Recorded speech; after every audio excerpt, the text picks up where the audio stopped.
기도할까요? 하나님, 오늘 이 시간도 우리의 귀를 뚫어 주옵소서. 말씀을 들을 수 있도록 마음을 열어 주옵소서. 세상의 잡다한 근심과 걱정과 염려를 주께 맡기오니 예배하는 이 한 시간에 모든 문제들이 그곳에서 풀려지고 열려지게 하옵소서. 이 시간도 부족한 종 주님의 뒤에 감춰주시고 주의 영광만 온전히 선포되는 시간 되게 하옵소서. 예수 그리스도의 이름으로 기도하옵나이다. 아멘. 제가 저 자신을 봐도 저에게는 참 많은 단점들이 많습니다. 그리고 부족한 부분들이 너무 많아요. 그 중에 하나를 꼽으라고 하면 사람들을 대할 때에 친절함이 부족하다는 겁니다. 즉, 저의 아픔이기도 하죠. 목회자가 되고 나서 좀 나아져 가고 있지만은 목회자가 되기 전에는 참 사람 대할 때에 냉정하게 대했던 그런 자였습니다. 목회 사역을 하면서 그러면서 기도하면서 저는 이렇게 하나님 앞에 죄송한 마음으로 기도할 때가 많습니다. 지금까지 이 부족한 이 사람을 목사로 사용하시느라 얼마나 하나님이 애쓰셨어요. 이 사람보다 이 세상에는 아주 엄청 친절한 사람이 많을 텐데요 라고 기도를 종종 할 때가 있습니다. 그럴 때마다 이 세상에 완전한 자가 있냐? 내가 지금도 만들어가고 있는 것이다 라고 위로의 말씀을 들으면서 목회를 지금까지 해오고 있습니다. 어느 백화점에 아침 조회하는 시간에 갑자기 회장이 나타난 겁니다. 그리고 모든 직원들에게 이렇게 말을 했습니다. 여러분, 우리 백화점의 가장 큰 자산은 상품이기도 하지만 또 하나 여러분들의 친절입니다 라고 말을 했다고 해요. 우리 신앙생활도 마찬가지입니다. 교회 부흥의 자산도 성도의 자산도 친절이라고 생각할 수가 있겠습니다. 여러분, 우리 사랑의 교회에 새로운 사람이 들어올 때에 가장 먼저 첫 대면을 하는 분이 누굴까요? 목사님일까요? 아닙니다. 목사의 설교일까요? 아닙니다. 먼저 예배당 입구에서 그를 영접하는, 오늘은 선거운동원이더만, 안내팀입니다. 다시 말하면 교회의 첫인상은 바로 안내하는 사람들입니다. 그러므로 처음 예배당 앞에서 만난 사람들의 친절함이 얼마나 중요할까요? 그래서 오늘은 부활하신 주님의 성령을 받으면 평강의 사람으로 빚어져 가는데요. 그래서 오늘은 사랑, 희락, 화평, 오래 참음에 이어서 다섯 번째로 자비의 성품, 자비의 열매에 대해서 함께 은혜를 나누면서 묵상을 하고자 합니다. 참 자비롭다, 자비로운 사람이다 라고 하는 이 자비는 크레스토테스라고 말합니다. 그래서 2000년 전에 자비로운 사람을 만나면 저 사람은 크레스토스 자시라만 그리스도인이구나 라는 이미지를 갖고 살았다고 해요. 크레스토테스, 그리스도인이라는 크리스토스라는 말과 비슷한 말이기 때문입니다. 그러므로 예수 그리스도를 믿고 영접한 하나님의 자녀들은 친절함이 몸에 배어야 할 것으로 생각을 해봐요. NIV 영어 성경에는 자비라는 말을 친절한 마음이라고 번역을 했습니다. 다시 말하면 성령이 여러분과 우리 마음에 부어지면 자비, 즉 친절한 사람, 친절한 마음으로 바꿔진다는 겁니다. 선거운동을 하는 사람들이 낭산에 우리 집까지 찾아와요. 그러면서 얼마나 친절하게 대화를 하고 얼마나 친절한 미소를 하는지 몰라요. 자기 선거를 위해서 일시적이나마 친절을 보여주는 친절함이 아니고 우리의 일상의 삶에서 늘 어디 있든지 교회 안에서, 가정 안에서, 내가 일하는 일터에서 사람을 불문하지 않고 어떤 사람을 만나든지 상냥함과 친절한 자비의 마음을 잃지 않는 것, 그것이 바로 평강의 사람이고 성령 받은 사람이라는 것이죠. 오늘 신명기 24장 19절로 22절의 말씀은 자비의 모델, 친절함의 모델을 시청각적인 그림으로 그려주고 있습니다. 우리 다 같이 19절에서 한번 한 목소리로 함께 읽어볼까요? 시작. 네가 밭에서 곡식을 벨 때에 그 한 뭇을 밭에 잊어버렸거든 다가가서 가져오지 말고 나그네와 내 손으로 하는 모든 일에 복을 내리시리라. 아멘. 19절에 보면 네가 농사를 지을 때 밭에서 곡식을 거둘 때에 그 곡식단을 잊어버리고 그냥 그 곡식단을 가져오지 말고 나그네, 고아, 과부를 위해서 그냥 놔둬라. 그러면 하나님께서 내 손으로 하는 모든 일에 복을 주시겠다는 거예요. 아멘. 그 곡식단 한 단이 아까워서 다시 돌아가서 가져오지 말고 나그네와 과부와 고아를 위해서 남겨두라는 겁니다. 20절입니다. 시작. 네가 내 감람나무를 떤 후에 그 가지를 다시 살피지 말고 그 남은 것은 객과 고아와 과부를 위하여 남겨두. 감람나무를 떨 때에, 열매를 떨 때에 일일이 싹 떨지 말고 적당히 떨으라는 거예요. 그 남은 것이 지나가는 손님이나 객이나 고아와 과부를 위해서 남겨두라는 겁니다. 21절입니다. 시작. 네가 내 포도원의 포도를 딴 후에 그 남은 것을 다시 따지 말고 객과 고아와 과부를 위하여 남겨두라.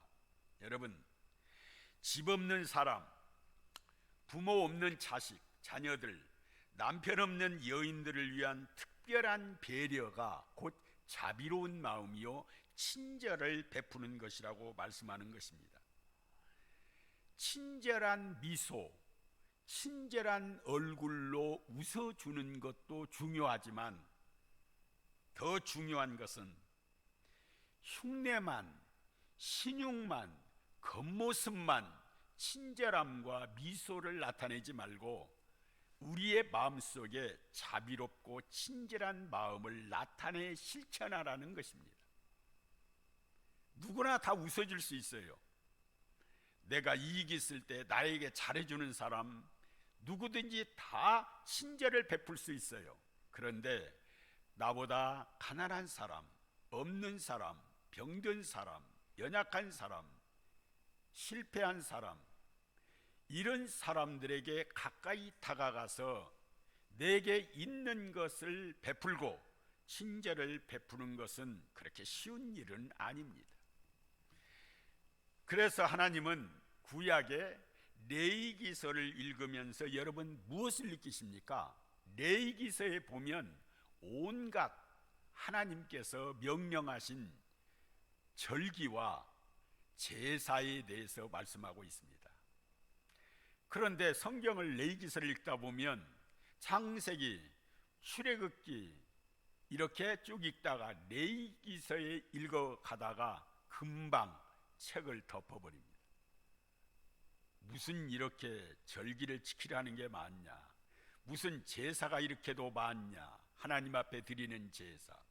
그런데 하나님께서 이스라엘 백성들에게 그 많은 절기와 그 절기를 지키라고 명령하신 이유가 뭘까? 그것은 하나님께서 애굽의 노예 생활로부터 잊지 말고 구원해 주신 그 하나님의 은혜, 바로 그의 목적과 이유가 있기 때문입니다.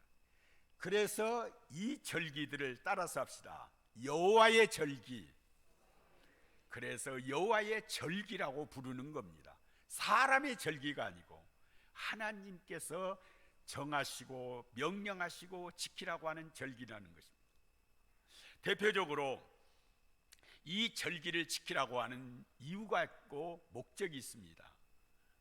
네가 죄와 저주와 사망의 가운데서, 사탄의 지배 가운데서 하나님의 은혜로 구원받고 살아가는 것을, 그것이 하나님의 은혜임을 잊지 말라는 겁니다. 그래서 절기를 통해서 구원의 하나님, 생명의 하나님을, 생명의 주인님을 늘 잊지 말고 깨달으라는 거죠. 대표적인 절기가 유월절과 무교절과 속죄일입니다.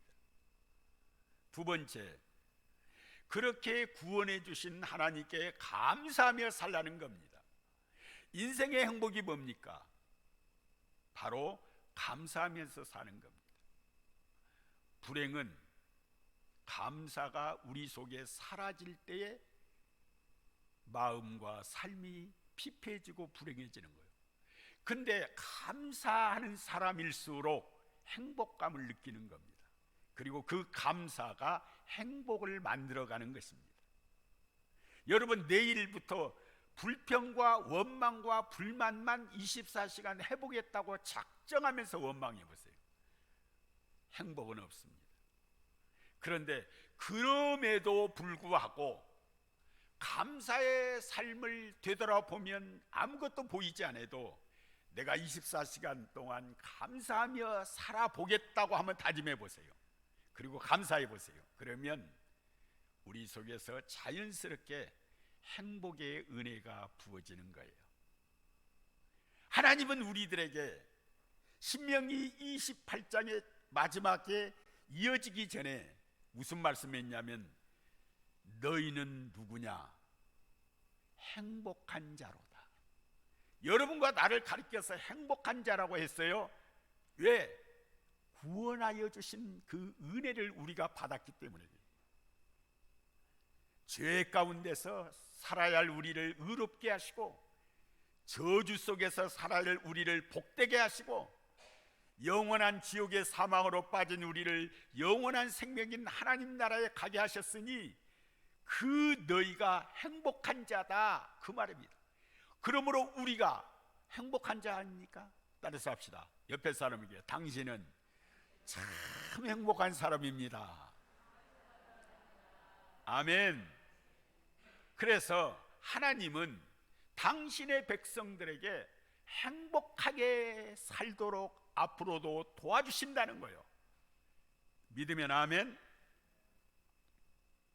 그래서 하나님은 제사와 절기를 통해서 큰 감사를 잊지 말라는 게 대표적으로 맥주절, 초실절, 수장절입니다. 세 번째로는요, 이렇게 죄 가운데, 저주 가운데, 사망 가운데 소망 없는 우리를 구원받았음에 감사하면서 행복을 누리되 나 자신만을 위해서 행복해 하지 말고 이 행복을 내 옆 사람에게, 이웃 사람에게 흘러가도록 하라는 겁니다. 그게 바로 뭐냐? 대표적인 절기가 오순절, 초막절, 나팔절입니다. 흘러가게 하는 거예요. 내 주변에 하나님이 보내준 사람들이 누굴까? 그들과 함께 친절을 베풀고 자비를 베풀고 행복을 나누라는 겁니다. 당신도 내 행복을 느껴봐. 내가 맛보고 내가 누리고 있는 행복을 당신도 누렸으면 좋겠어. 여러분, 우리가 혼자 먹지 말고 함께 먹는 행복을 누리라는 겁니다. 나보다 연약하고 가난하고 불쌍한 사람을 돌아보는 것, 그게 자비라는 것이고 친절함을 베푸는 것이라는 겁니다. 누가복음의 10장에 있는 말씀에 보면 어떤 사람이 예루살렘에서 사마리아로 내려가다가 강도를 만나게 됩니다. 우리가 잘 아는 말씀이죠. 그리고 강도를 만나서 거반 다 죽게 됩니다. 마침 그 옆길로 제사장이 지나가는데 피하여 그냥 지나가 버려요. 자기도 혹시 같이 손해가 되어 강도 만날까 봐 돕지도 않고 그냥 지나치는 거예요. 레위 사람 한 사람도 그 길로 내려가다가 그를 보고 피하여 지나가 버립니다. 그런데 사마리아 사람이 한 사람이 외면하지 않고 그를 보고 불쌍히 여겨 가까이 가서 기름과 포도주를 그 상체에다 붓고 씻어줍니다. 그리고 싸매어주고 자기가 타고 간 짐승에 태워서 가까운 주막집으로 데리고 가서 잘 돌봐달라고 비용을 줍니다. 그리고는 주인에게 떠나면서 이렇게 말합니다. 내가 얼마 냈으면 또 이쪽으로 올 것인데 비용이 더 들면 내가 반드시 돌아올 때 갚아주겠다고 하고 떠납니다. 예수님은 이 율법사에게 이렇게 말합니다. 내 생각에는 이 세 사람 중에 누가 강도 만난 자의 이웃이 되겠느냐 그랬더니 율법사가 예수님께 자비를 베푼 사람입니다. 그러자 우리 예수님께서 가서 너도 이와 같이 하라. 강도 만나 매를 맞고 피 흘려 쓰러진 사람을 피하지 않고 돌보는 것을 자비로운 사람이라는 겁니다. 신음하고 아파하는 사람, 어루만지는 손길을 자비라는 겁니다. 어렵고 힘들고 가난한 사람이 마음에 생각이 나거든 그냥 간과하지 말고 외면하지 말고 그냥 마음이라도 그것으로 끝나지 말고 한번 불러서 집사님 어렵지? 우리 밥 한 끼 먹을까? 그래서 밥 한 끼 사줄 때에 평생 잊지 않습니다.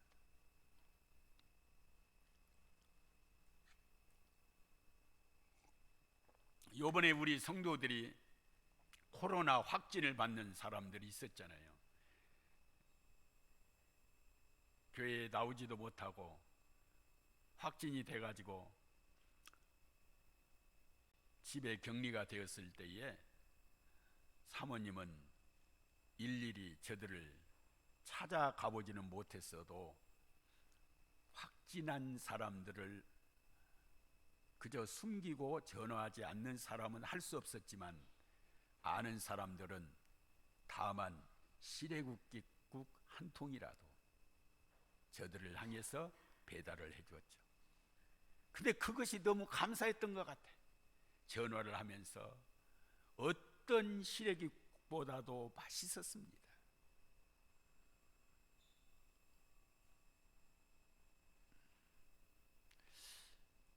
동산동의 어느 교회의 목사님 사모님이 갑자기 몸이 아파서 예수병원에 입원을 했습니다. 근데 청천벽력 같은 소리 얼마 남지 않을 것 같습니다. 그때 우리 사모님하고 저하고 시래국국 한 통, 돈으로 따지면 얼마 안 되잖아요. 시래국국 한 통하고 우리 집사람이 잘 하고 있는 성경 말씀의 1호의 성경 구절을 써서 액자에다가 써서 바로 함께 갖다 주었습니다. 근데 하나님의 은혜로 그 사모님이 깨끗하게 치유 안 받아 5달 만에 퇴원을 했습니다. 그리고 얼마 전에 우리를 불러 식사를 대접하는데 사모님 고마워요. 그렇게 시래기국이 맛있었어요. 그리고 사모님이 써준 성경 구절을 병상 위에다 놓고 그걸 묵상했어요. 감사해요. 우리가 성경 구절인 액자를 받을 때 우리는 그냥 받잖아. 아무것도 아닌 것처럼, 그저 당연한 것처럼 시래기 한 통 주면은 고마워요, 그것으로 끝나잖아요. 그런데 어려울 때, 내가 병들 때, 힘들 때, 내 주위에 둘러보았을 때에, 아무도 없을 때에 작은 자비와 친절함이 하나님 앞에 상달되는 건 나요. 그리고 하나님이 복을 주신다는 거예요. 내가 다 포도 열매를 다 긁어 따버리는데, 내가 감람나무 열매를 다 따서 떨어서 있는데, 그런데 남겨둔 하나가 여호와께서 그것으로 복을 주시겠다는 겁니다. 그것 보고 그 작은 열매를 그냥 흩어져 버리듯이 남겨둔 것이 하나님은 관심 갖고 보고 계신다는 거예요. 우리는 얼마나 내 것만 움켜쥐고 살았습니까? 얼마나 남의 아픔을 알고 친절함과 자비로운 마음을 가지고 사셨습니까?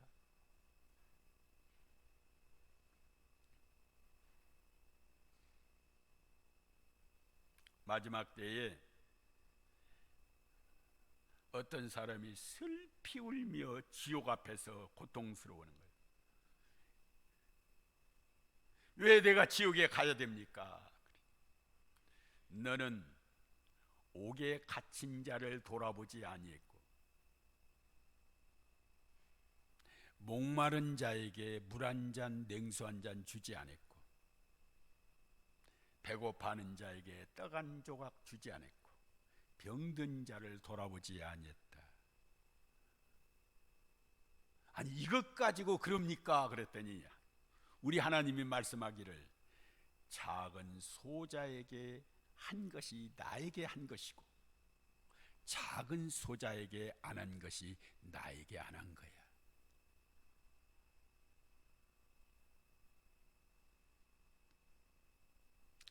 우리 사랑의 가족들이여, 지난 2년여 동안 코로나로 인해서 잃어버리고 놓치고 살았던 성령의 열매요, 성령의 성품인 친절함과 자비를 다시 회복하는 우리 모두가 되기를 원합니다. 우리 사랑의 교회 우리 식구들끼리 한번 돌아봐. 혹시나 자식 때문에 어렵고 마음 아픈 일이 있는가 한번 돌아봐. 혹시나 남편과 아내의 부부관계에 어려운 문제가 있는가 한번 돌아봐. 지금 사업장에 아니면 경제 문제로 인해서, 어려운 문제로 인해서 지금 마음이 아프 있는 자 돌아봐. 그리고 한번 불러. 그리고 함께 식사 한번 해. 내 자식을 위해서 나이키 운동화 10만 원짜리 사주는 것도 중요하지만, 그 사람 한번 불러서 1만 원짜리 대접 한번 하면 주님이 기억하셔. 주님이 그걸 보고 계신다는 거예요. 다 같이 19절 한번 보세요. 다시 시작. 네가 밭에서 곡식을 멜 때 그 한 뭇을 밭에 잊어버렸거든 다시 가서 가져오지 말고, 그리하면 내 하나님 여호와께서 내 손으로 하는 모든 일에, 내 손으로 하는 모든 일에 복을 주시겠다는 거예요. 이 복의 원리를 모르는 거예요. 움켜쥐고 내 것만 알고 계속해서 이런 사람보다, 곡식을 베다가 다 수레에다 실었는데 한 뭇이 그대로 있는 것 같아. 그냥 집으로 돌아왔어. 다시 돌아가지 말라는 거예요. 그냥 남겨두라는 거예요. 그러면 그 한 뭇이, 그 한 단이 하나님이 보고 계신다는 거예요. 그리고 여러분과 여러분의 손에 하는 모든 일에 하나님이 복을 주시겠다는 거예요. 이 복의 원리를 우리는 간과해 버릴 때가 많아요. 목사님, 나 하나 일어서기도 힘들어요. 내 주변에 있는 사람들을 일으켜 주라니요. 말도, 나 그거 못해요. 내 가슴도 상처투성이인데 용서할 수 없는 자를 어떻게 용서하고 그에게 친절을 베풀라니요? 나 못해요. 내게 결정적으로 상처를 주는 사람, 내 명예에 먹칠한 그 인간을 어떻게 용서하고 오히려 친절을 베풀라니? 나 못해요. 나도 배고픈데 내 곁에 있는 사람에게 40kg짜리 쌀 한 가마니 갖다 주다니? 나 못해요. 그런데 주님이 말한 거예요. 너도 이와 같이 해라.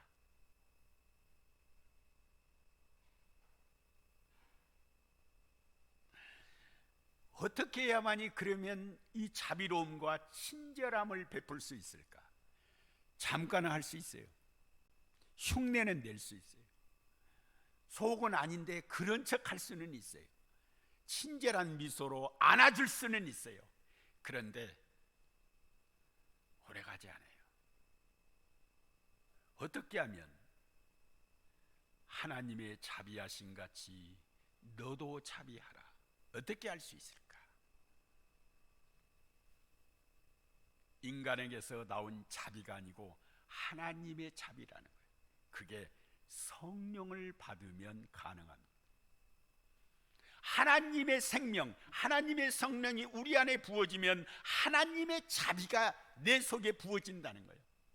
그 하나님의 자비가 친절함으로 나타난다는 거예요. 그게 자비의 열매인 것입니다. 그래서 자비를 성령의 열매라고 하는 겁니다. 내가 맺고 내가 만드는 것이 아니라 성령이 내 안에서 행하시는 겁니다. 그래서 우리는 항상 성령님의 음성에 귀를 기울여야 되고 성령님의 세미한 음성에 관심을 기울여야 돼요. 여러분, 기도하다가 아니면 우리 사랑의 교회 가족들이 이렇게 하다가 어떤 한 사람이 딱 생각이 난다. 여러분과 나에게 여러분이 손으로 하는 일에 복 주시려고 그 사람 생각나게 하는 겁니다. 아니, 이것은 교회에서 해야 할 일이 아니야? 교회에서 재정해서 도와주고 교회에서 재정해서 밥을 사주는 거 아니야? 내가 왜 해? 저 사람 참 어렵대. 그건 정부 복지부에서 하는 거 아니야?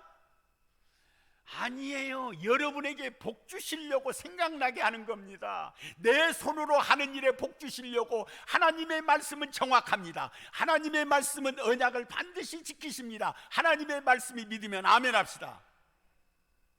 한번 해보세요. 금년에 다 가기 전에 내가 우리 사랑의 교회에 생각나는 사람 다 하지 말고 내가 두 사람만, 전반기 그 다음에 후반기에 한 사람만 아니면 한 가정을 불러서 함께 식사 한번 해야 되겠다. 그래서 서로 이야기하는 것만도 이루어져 주는 거야. 서로 만나서 이야기하는 것. 내 힘으로 되는 게 아닙니다. 그래서 성령의 열매라고 하는 겁니다. 내 성품으로 되는 게 아니고 내가 만들 수가 없는 겁니다. 중요한 것은 부활하신 성령이 여러분과 내 안에 충만하게 부어지기를 원합니다. 그래서 성령이 충만하게 부어지면 그 성령께서 친히 우리에게 자비로운 친절한 마음으로 우리를 바꾸어 가시는 겁니다. 여러분, 결론적으로 말씀을 드립니다. 하나님의 자비하심과 같이 자비했던 한 사람을 소개하려고 합니다. 그분이 누구냐? 다윗입니다. 다윗은요, 왕의 기름 부음을 받고 나서 그 기름 부음 받은 것 때문에 약 13년이 넘도록 도망 다닌 사람이에요. 누구에 의해서? 사울과 사울의 가문에 의해서 집으로, 고향으로 돌아오지 못하고 13년이 넘도록 도피 생활했던 사람이요.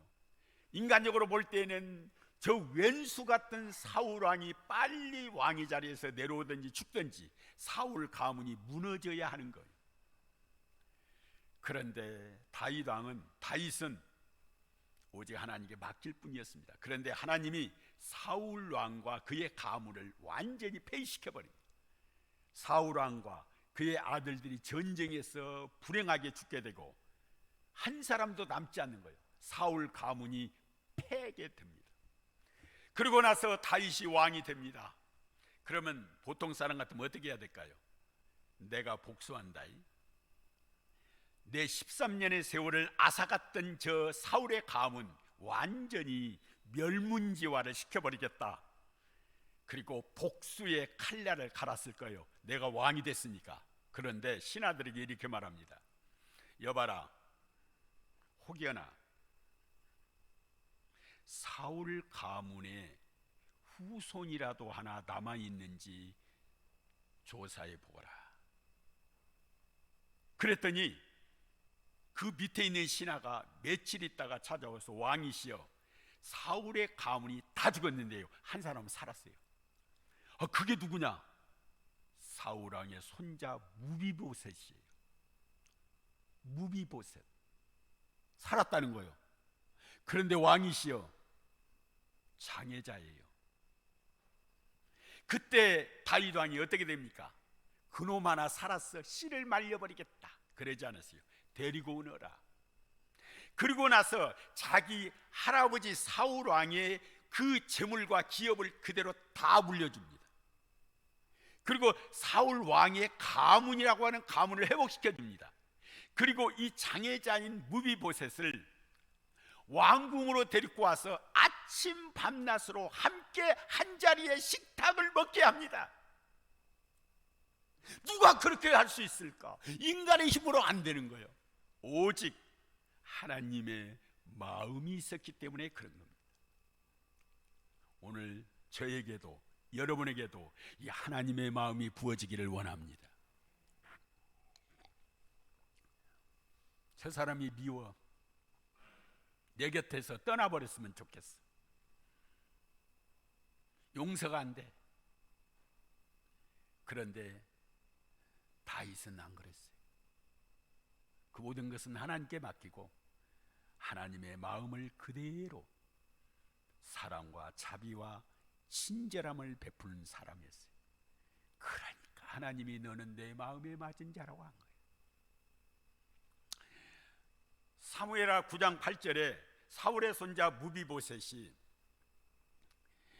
자기를 찾아와서 데리서 왕궁으로 데리고 와서 식사를 하니까 이 무비보셋이 사무엘하 9장 8절에 이렇게 말합니다.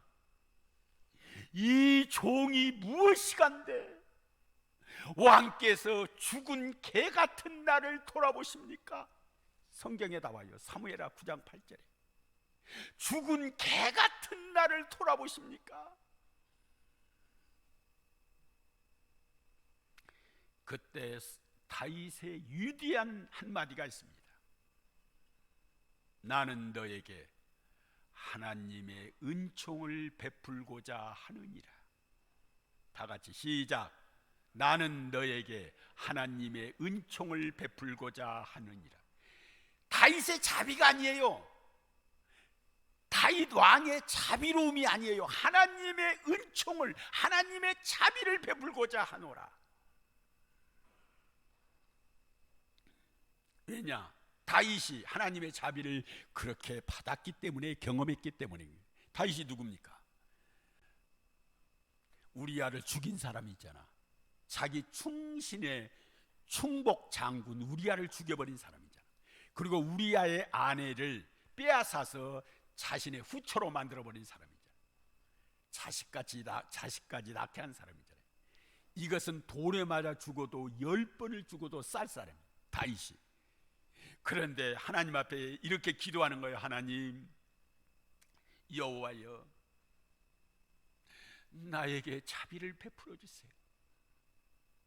시편 51편은 밧세바를 범하고 나서 하나님 앞에 기도한 차메록의 기도의 시예요. 51편이 이렇게 말합니다. 하나님이여, 주의 인자를 쫓아 나를 긍휼히 여기시며 또 하나 주의 많은 자비를 쫓아 내 죄가를 도말하소서. 그렇게 기도했을 때 하나님이 외면했을까요? 하나님의 자비를 베풀어 주었습니다. 용서해 주셨습니다. 하나님의 자비를 경험한 이 다윗이 무비보셋을 받아들일 수 있었던 거예요. 하나님의 자비로, 하나님의 자비로 여러분들도 내 속에서 나오는 게 아니라 하나님의 자비, 나에게 베풀어 주신 하나님의 자비, 구원의 자비, 은혜의 자비, 사랑의 자비, 능력의 자비, 은총의 자비, 지옥 갈 자를 천국 갈 수 있게 하시는 그 자비를 우리가 받았으니 우리들도 내 옆 사람에게 자비를 베풀어야 된다는 거예요. 내가 자비함 같이 너희도 자비하라. 믿으면 아멘. 이제부터 금방 안 되겠지. 그러지만 작은 것부터 시작해 보자는 거예요. 작은 친절부터. 청량리 굴다리에서 바퍼 사역이 시작된 것은 이것이 단초가 되어서 바퍼 시작이 된 겁니다. 청량리 굴다리 옆에서 어떤 거지가 할아버지가 지나가는 거예요. 그러자 최일도 목사님이 음식을 조금 주었습니다. 그러면서 아이고 어떻게 했는데, 그랬더니 그 할아버지, 거지 할아버지가 뭐라고 하냐면, 깡통 들고 얻어먹을 힘만 있어도 축복받은 사람이에요.